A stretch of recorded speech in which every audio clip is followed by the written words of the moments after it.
गुरु नानक देव जी भाई मर्दाना जी के साथ जगन्नाथपुरी से वापस लौट रहे थे। भाई मर्दाना जी को अपने घर की याद आने लगी। भाई मर्दाना जी ने गुरु नानक देव जी से विनती की, गुरु जी, अपने घर से निकले हुए बहुत समय हो गया है, हमें अब घर जाना चाहिए। बहन नानकी जी भी आपकी प्रतीक्षा कर रही होंगी। इतना ज़्यादा सफ़र करने के कारण मैं अब बहुत थक गया हूँ। अब तो ऐसा लगता है कि अगर हम रास्ते में ही कहीं मर गए तो हमारे घर वालों को हमारे बारे में कैसे पता लगेगा। हम अभी घर से बहुत दूर हैं और घर तक पहुंचने में बहुत समय लगेगा। भाई मर्दाना जी की बात सुनकर गुरु नानक देव जी मुस्कुरा दिए और भाई मर्दाना जी से बोले, मर्दाना, अभी तू नहीं मरेगा, तेरी मृत्यु का समय अभी बहुत दूर है। तुम उस ईश्वर का ध्यान करो जिसने तरह तरह के फल फूल, पेड़ पौधे, कीड़े मकोड़े, जानवर और मनुष्यों को बनाया है। हम तो सिर्फ लोगों को उस ईश्वर के साथ जोड़ने वाले हैं। हमें अभी बहुत दूर तक जाना है और लोगों को ईश्वर के साथ जोड़ना है। भाई मर्दाना जी ने गुरु नानक देव जी की बात सुनकर कहा, गुरु जी, मुझे अपने घर परिवार की बहुत याद आ रही है। एक बार घर चलते हैं, उसके बाद आप जहाँ पर भी कहेंगे मैं आपके साथ चलूंगा। भाई मर्दाना जी की बात सुनकर गुरु नानक देव जी ने कहा, चलो मर्दाना, हम अब घर की तरफ ही चलते हैं। यह कहकर गुरु नानक देव जी दक्षिण दिशा की तरफ चल दिए। सफर लंबा था। गुरु नानक देव जी लोगों का भला करते हुए और उनको ईश्वर के नाम का ज्ञान देते हुए भाई मर्दाना जी के साथ रुहेलखंड पहुंच गए। वहां के लोग अनजान लोगों को अपना गुलाम बना लेते थे और उनके साथ बहुत बुरा व्यवहार करते थे, उनको कष्ट देते थे, इसलिए लोग बहुत दुखी थे। गुरु नानक देव जी ने उन गुलामों को आजाद करवाने के लिए खुद गुलाम बनने का निश्चय किया। गुरु नानक देव जी अभी सोच ही रहे थे कि कोई आकर मुझे पकड़ ले। तभी दो लोग आए। उन्होंने गुरु नानक देव जी और भाई मर्दाना जी को पकड़ लिया। वह दोनों बहुत खुश हो गए कि उन्हें गुरु नानक देव जी और भाई मर्दाना जी को बेचकर बहुत अच्छे पैसे मिल जाएंगे। ऐसा सोचते हुए वह दोनों गुरु नानक देव जी और भाई मर्दाना जी को बाजार में बेचने के लिए ले गए। उनको एक रुहेला सरदार मिल गया। उसने गुरु नानक देव जी को खरीद लिया। भाई मर्दाना जी को किसी और ने खरीद लिया। गुरु नानक देव जी और भाई मर्दाना जी दोनों अलग अलग हो गए। भाई मर्दाना जी गुरु नानक देव जी से अलग होने पर बहुत घबरा गए। गुरु नानक देव जी ने अलग होने से पहले भाई मर्दाना जी से कहा, मर्दाना, तुम डरना नहीं, यह ईश्वर का ही कोई खेल है। गुरु नानक देव जी को खरीदने वाला रुहेला सरदार बहुत बेईमान था। वह लोगों को ठगने के लिए कई तरह के कार्य करता था। वह पीर भी बना था। लोग उसको माथा टेकते और चढ़ावा चढ़ाते थे। उसने एक सराय बनाई हुई थी और वह उसमें ठहरने वाले यात्रियों को लूट लेता था। सारे शहर के लोग उससे डरते थे। उसने लोगों के साथ मारपीट करने और उनको डराने के लिए बलशाली व्यक्ति रखे हुए थे। उसने अपने घर पर भी अनेक आदमियों और औरतों को गुलाम बनाकर रखा हुआ था। वहां पर सभी गुलाम और वह औरतें बहुत दुखी थी। गुरु नानक देव जी को भी लाकर गुलाम बना लिया गया। उस सरदार की पत्नी ने जब गुरु नानक देव जी को देखा तो उसने अपने पति से कहा, आप जो यह नया गुलाम लेकर आए हैं, अब से यह घर के काम करेगा। सरदार ने गुरु नानक देव जी को घर के कामों के लिए रख लिया। सरदार की पत्नी ने गुरु नानक देव जी को पीतल के घड़े देकर पानी लाने के लिए भेजा। गुरु नानक देव जी ने उन पीतल के घड़ों को उठाया और पानी लेने के लिए चले गए। परंतु जब गुरु नानक देव जी पानी वाले कुएं के पास पहुंचे तो उन्होंने देखा कि कुएं में पानी तो था ही नहीं। कुएं का सारा पानी सूख गया था। कुएं के पास जो अन्य स्त्रियां पानी लेने के लिए आई थी, वह कुएं में पानी ना होने के कारण बहुत परेशान हो गईं।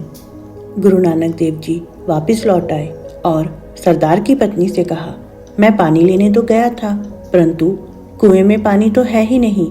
कुएं का सारा पानी सूख गया है। यह सुनकर सरदार की पत्नी बहुत हैरान हो गई और गुरु नानक देव जी से बोली, ऐसा कैसे हो सकता है कि कुएं का पानी सूख गया हो? तुम दूसरे कुएं की तरफ क्यों नहीं गए? गुरु नानक देव जी ने उत्तर दिया, पूरे शहर में किसी भी कुएं में पानी नहीं है, सब कुओं का पानी सूख गया है। इतना कहकर गुरु नानक देव जी ने उन पीतल के घड़ों को रसोई में रख दिया। सरदार की पत्नी ने सोचा, यह कैसा गुलाम रख लिया है, पानी तो बिल्कुल खत्म ही हो गया है। बिना पानी के घर का सारा काम कैसे होगा? पानी के बिना हम प्यासे ही रह जाएंगे। पूरे शहर में भी पानी सूख जाने का शोर मच गया। शहर के लोग हाहाकार करने लगे।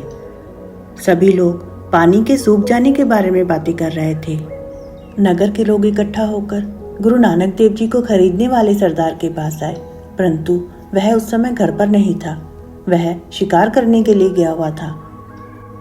नगर की औरतों ने सरदार की पत्नी से कहा, कोई उपाय कीजिए, कुओं में से पानी सूख गया है।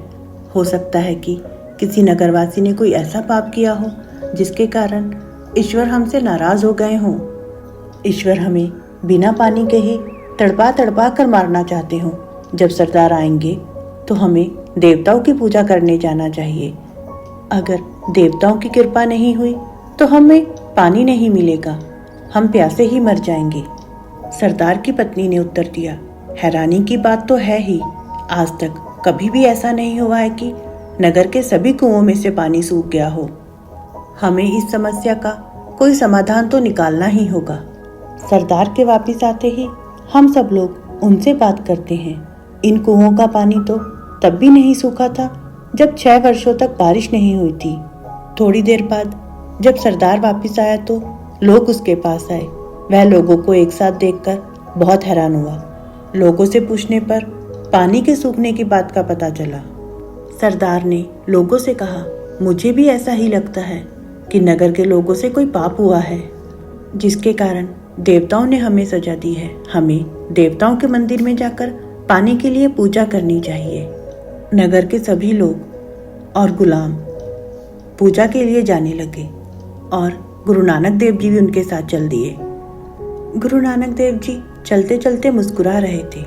थोड़ी देर में सब लोग मंदिर में पहुंच गए। भाई मर्दाना जी को जिस सरदार ने खरीदा था वह बहुत ही कठोर था। उसके तेल के कोहलू थे। वह गुलामों से बैलों का काम करवाता था। भाई मर्दाना जी बहुत दुखी थे। अभी भाई मर्दाना जी ने तेल निकालना शुरू ही किया था कि उनको भी पानी खत्म होने की बात पता चली। भाई मर्दाना जी यह बात सुनकर हंस दिए। उनके मालिक ने पूछा, तुम हंस क्यों रहे हो? तो भाई मर्दाना जी ने उत्तर दिया, मैं तो इसलिए हंस रहा हूँ कि अभी तो सिर्फ इस शहर का पानी ही सूखा है और थोड़ी देर तक तो यह पूरा शहर ही नष्ट हो जाएगा। सारे शहर को आग लग जाएगी और तुम सब लोग जलकर मर जाओगे। और यह सब सिर्फ इसलिए होगा कि तुम किसी के साथ अच्छा व्यवहार नहीं करते हो, लोगों को गुलाम बनाकर जानवरों की तरह काम करवाते हो। तुम ईश्वर को भी याद नहीं करते हो। तुमने एक महापुरुष को गुलाम बनाया है, वह ईश्वर का रूप है। जब तक तुम उनको आज़ाद नहीं करोगे तब तक तुम्हारे ऊपर संकट ही संकट आएंगे। भाई मर्दाना जी के मालिक ने पूछा, क्या तुम सच बोल रहे हो? भाई मर्दाना जी ने उत्तर दिया, हाँ, मैं बिल्कुल सत्य कह रहा हूँ। तुम लोगों ने गुरु नानक देव जी को अपना गुलाम बनाया है। तुम उनको आज़ाद करके देख लो, तुम्हें सब कुछ खुद ही पता चल जाएगा। तुम सब लोग गुरु नानक देव जी के पास जाकर उनसे माफ़ी मांगो, तब सूखा हुआ पानी दोबारा आ जाएगा। तब भाई मर्दाना जी के सरदार ने कहा, पानी तो लोगों के घड़ों में से भी सूख गया है, इसलिए अभी इस बात का फैसला कर लेते हैं। तब भाई मर्दाना जी का सरदार भाई मर्दाना जी को अपने साथ लेकर देवताओं के मंदिर की तरफ आ गया। जब भाई मर्दाना जी अपने सरदार के साथ मंदिर में पहुंचे तो वहां पर बहुत सारे लोग इकट्ठे हुए थे। गुरु नानक देव जी भी वहां पर खड़े थे। गुरु नानक देव जी को देखते ही भाई मर्दाना जी उनके चरणों में गिर गए और गुरु नानक देव जी से बोले, गुरु जी, मुझे यहाँ से आज़ाद करवाइए। हम एक मुसीबत में से निकलते हैं और दूसरी में फंस जाते हैं। यह सब तो बहुत कठिन है। मेरे से अब यह दुख और बर्दाश्त नहीं हो रहे हैं। गुरु नानक देव जी ने भाई मर्दाना जी से कहा, मर्दाना, देख रंग कर तार के, ईश्वर जो कुछ भी करता है वह जगत के भले के लिए ही करता है। तुम आज़ाद हो, कोई भी तुम्हारा कुछ भी नहीं बिगाड़ पाएगा। गुरु नानक देव जी भाई मर्दाना जी से आगे कहते हैं, मर्दाना, तुम रबाब बजाओ। अब समय आ गया है कि इन मूर्खों के मन को बदला जाए। जब तक किसी का मन नहीं बदला जाए तब तक दी हुई शिक्षा का भी कोई लाभ नहीं होता। इन लोगों को ईश्वर से अलग हुए बहुत समय व्यतीत हो गया है। अब इनके जीवन में जो अंधकार है वह केवल ईश्वर की भक्ति से ही दूर हो सकता है। तुम रबाब बजाओ, मैं ईश्वर के गुण गाता हूँ। भाई मर्दाना जी ने रबाब बजाना शुरू किया और गुरु नानक देव जी ने ईश्वर का कीर्तन करना शुरू किया।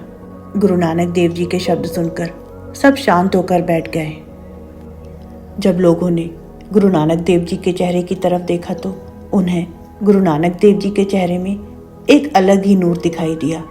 वह लोग समझ गए कि गुरु नानक देव जी ईश्वर का रूप है।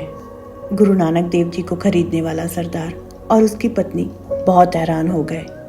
जब गुरु नानक देव जी ने कीर्तन करना बंद किया तो भाई मर्दाना जी के मालिक ने आगे बढ़कर गुरु नानक देव जी के चरणों में माथा टेका। माथा टेककर उसने गुरु नानक देव जी से माफ़ी मांगी और बोला, गुरु जी, हम लोग पापी, मूर्ख और अज्ञानी हैं। हमसे जो भूल हुई है उसके लिए आप हमें माफ़ कर दीजिए। हमें पानी वापस कर दीजिए, नहीं तो हम सब प्यासे ही मर जाएंगे। फिर उसने लोगों से कहा कि तुम सब भी गुरु नानक देव जी से माफ़ी मांगो। गुरु नानक देव जी को गुलाम बनाने वाला सरदार और उसकी पत्नी भी गुरु नानक देव जी के चरणों में गिर गए और गुरु नानक देव जी से माफ़ी मांगी। गुरु नानक देव जी ने कहा, तुम सारे गुलामों को आज़ाद कर दो। मनुष्य को पशुओं की तरह बेचकर अपना गुलाम नहीं बनाया जाता। सभी मनुष्य एक जैसे होते हैं। कभी भी किसी को उसकी जाति के आधार पर नहीं देखना चाहिए। जब हम किसी को दुख देते हैं तो ईश्वर भी दुखी होता है। ईश्वर का सिमरन करो।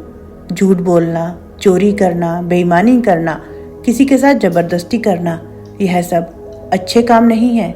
इसलिए ईश्वर के नाम का जाप करो। अगर हम पिछले जन्म में किए गए कर्मों को नहीं बदल सकते तो हमें अपने इस जन्म में अगले जन्म के लिए अच्छे कर्मों को करना चाहिए। कोई भी आने वाले समय को नहीं जान सकता। ईश्वर की मर्जी के बिना कोई कुछ नहीं कर सकता। जो भी हो रहा है वह सब ईश्वर की मर्जी से होता है। इसलिए तुम सब लोग भी ईश्वर की भक्ति करो। सब लोगों ने गुरु नानक देव जी से माफ़ी मांगी।